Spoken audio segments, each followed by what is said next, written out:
चहु चतुर कहूँ नाम आधारा, ज्ञानी प्रभु विशेष प्यारा। वहाँ भी कहें ज्ञानी तो आत्मई में मतम, ज्ञानी तो मेरी आत्मा ही है। ऐसा श्री कृष्ण भगवान ने कहा, मेरे मत से ज्ञानी तो मेरी आत्मा ही है। तो चहु चतुर कहूँ नाम आधारा, ज्ञानी प्रभु विशेष प्यारा। चारों चतुर हैं, भक्तों का चारों का बड़ा अच्छा स्थान है, परंतु भक्तों का नाम का ही आधार है। चहु चतुर को नाम आधारा, चारों होशियार है, चारों योग्य है, पर सबको एक ही आधार है, राम का ही आधार है। फिर भी ज्ञानी प्रभु ही विशेष प्यारा, इन सब में ज्ञानी भक्त प्रभु को विशेष प्रिय है। चहु जुग चहु श्रुति नाम प्रभाऊ, कल विशेष नहीं आन उपाऊ। चारों युगों में और चारों ही वेदों में, चहु जुग चहु श्रुति, श्रुति यानी वेद, युग कलयुग सतयुग त्रेता द्वापर। चहु जुग चहु श्रुति नाम प्रभाऊ, नाम का ही प्रभाव है, कल विशेष नहीं आन उपाऊ। उनमें भी कलयुग में तो विशेष रूप से केवल राम नाम ही एक आधार है पार कर। कलयुग केवल नाम आधारा, राम है सुमरिए गाइए, राम है संतत सुनिए, राम गुण ग्राम है, राम का ही नाम।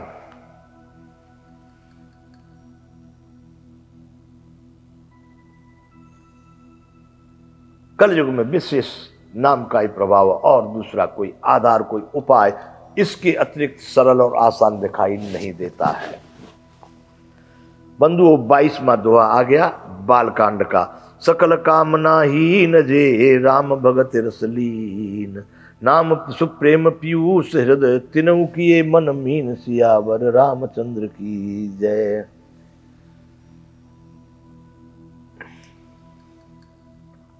सकल कामना हीन जे राम भगत रसलीन, जो सब प्रकार की भोग और मोक्ष की भी कामनाओं से त्याग दिए हैं, रहित हो गए, श्री राम भक्त के राम जी के रस में लीन है, ऐसे ब्रह्म लीन ज्ञानी परमात्मा को समझने वाले परम भक्त भी, उन्होंने भी नाम के समुद्र सुंदर प्रेम रूपी अमृत के सरोवर में अपने मन को मछली बना रखा है। सकल कामना हीन जे राम भगत रसलीन, नाम सुप्रेम पीयूष हृदय, उन्होंने बड़े प्रेम के साथ में नाम रूपी अमृत को, नाम रूपी अमृत निरंतर आस्वादन करते हैं। हृदय तिनहु किए मन, क्षण भर भी उससे अलग होना नहीं चाहते। उन्होंने भी राम के नाम के सुंदर प्रेम रूपी अमृत के सरोवर में अपने मन को मछली बना रखा है। उनका मन सदैव उस राम के प्रेम रूपी अमृत के तालाब में, समुद्र में, सरोवर में ही रहता है। सकल कामना हीन जे राम नाम रसलीन, राम जी के रस में ही सदैव समाये हुए सभी कामनाओं से रहते हैं। ऐसे उन उच्च कोटि के ब्रह्म ज्ञानियों ने भी अपने मन को राम नाम के अमृत रूपी सरोवर की मछली बना रखा है। अगुण सगुण दुई ब्रह्म उपस्वरूपा, अकथ अगाध अनादि अनूपा। अगुण और सगुण दो ब्रह्म के स्वरूप हैं, परमात्मा के दो स्वरूप हैं। एक निर्गुण निराकार भगवान कहाँ है? सब जगह है, सबके लिए है, सब समय में है। कहाँ नहीं है परमात्मा बताइए? सब जगह है, उसको कहते अगुण। कोई आकार नहीं, कोई स्वरूप नहीं, कुछ नहीं, वह निराकार परमात्मा। अगुण सगुण द्वि ब्रह्म स्वरूपा, एक सगुण राम, सगुण रूप में राम हमारे साथ खेले बैठे बोले खाए सब काम मानव की तरह से आकर के संसार में अनेकों रूप में भगवान ने अवतार लिए हैं, पर हम सगुण रूप की बात करते तो सगुण शरीरधारी तन के साथ, तो निराकार और साकार दो ये उस परम ब्रह्म परमात्मा सच्चिदानंद घन या ब्रह्म के स्वरूप हैं। अकथ, दोनों ही अकथनीय है, इनका वर्णन नहीं कर सकते। परमात्मा मनुष्य कैसे बन सकता है? कोई शरीर कैसे धारण कर सकता है? कैसे शरीर में आ सकता है? अरे जब है तो क्यों नहीं आ सकता है निराकार में कुछ है ना भाई, है। यदि है तो इस प्रत्यक्ष में भी आ सकता है, और जब प्रत्यक्ष में जो समा सकता है वो अप्रत्यक्ष में भी हो सकता है।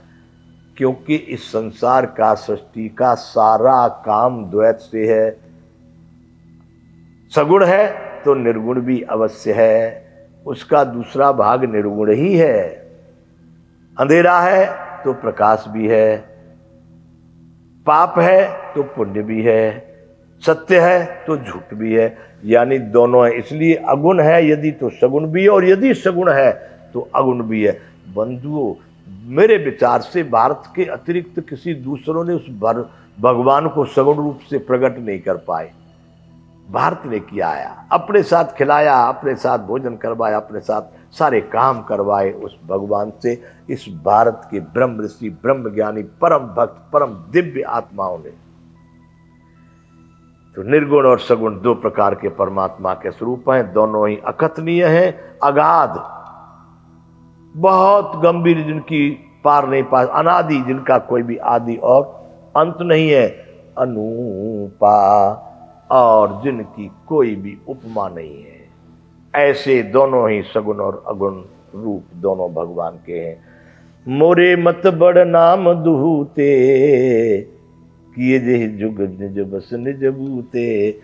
आहा, गोस्वामी जी फिर राम के नाम को यहाँ लाके खड़ा कर दिए और कह रहे हैं कि मोरे मत बड़ नाम दुहूते, मेरे मत से तो निराकार और साकार दोनों भगवान के स्वरूपों से नाम बड़ा है। कैसे? किए जे जुग निज बस निज बूते, जिस नाम ने दोनों को अपने बस में, अपने कंट्रोल में, अपने नियंत्रण में कर रखा है, सगुण को भी और निर्गुण को भी। निर्गुण भी प्रकट हुआ तो नाम से ही प्रकट हुआ, कुछ तो कह के आपने उसको बुलाया होगा, तब तो समझ में आया होगा। और सगुण को भी नाम से ही नियंत्रित में, अपने बस में किया है। इसलिए नाम मेरे विचार से सगुण और गुण दोनों से बड़ा है, क्योंकि दोनों ही, निर्गुण और सगुण, दोनों उस नाम के ही वशीभूत हैं। प्रौढ़ सुजन जने जानहि जन की, कहूँ प्रतीते प्रीति रुचि मन की। अब गोस्वामी जी अपने मन की प्रेम और प्रीति और रुचि को यहाँ बता रहे हैं। कह रहे हैं कि प्रौढ़ सुजन जन जानहि जन की, मेरे जो सज्जनगण इस बात को मुझदास की डिटाई या केवल काव्योक्ति इस न समझें।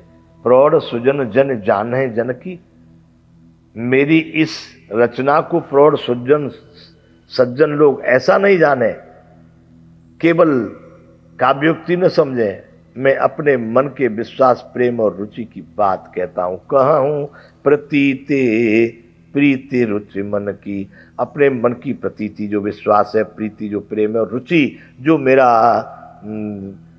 कहते हैं स्वभाव है, रुचि है, स्वाद है, मैं अपने मन के रस को भी कह रहा हूं। एक दारुगत देखिए एकू, पावक सम जुग ब्रह्म विवेकू।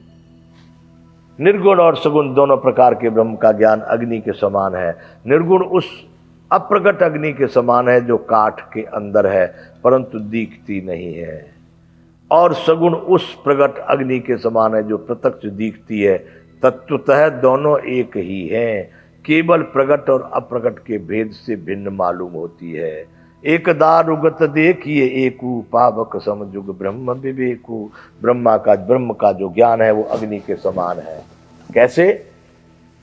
अग्नि, लकड़ी में अग्नि है कि नहीं? जब आप अग्नि को लकड़ी में डालते हैं या जला देते हैं तो अग्नि, लकड़ी जलती है कि नहीं? उसमें आग है कि नहीं? और बिना जलाए पक्का है कि उसमें आग है।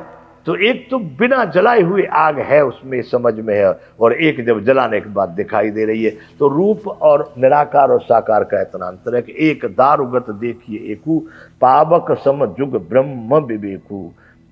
दोनों प्रकार के ब्रह्म का ज्ञान अग्नि के समान है। तत्वतः दोनों एक ही है, केवल प्रकट अप्रकट के भेद से भिन्न मालूम होती है। इसी प्रकार निर्गुण और सगुण तत्वतः एक ही है। इतना होने पर भी दोनों ही जानने में बड़े कठिन हैं।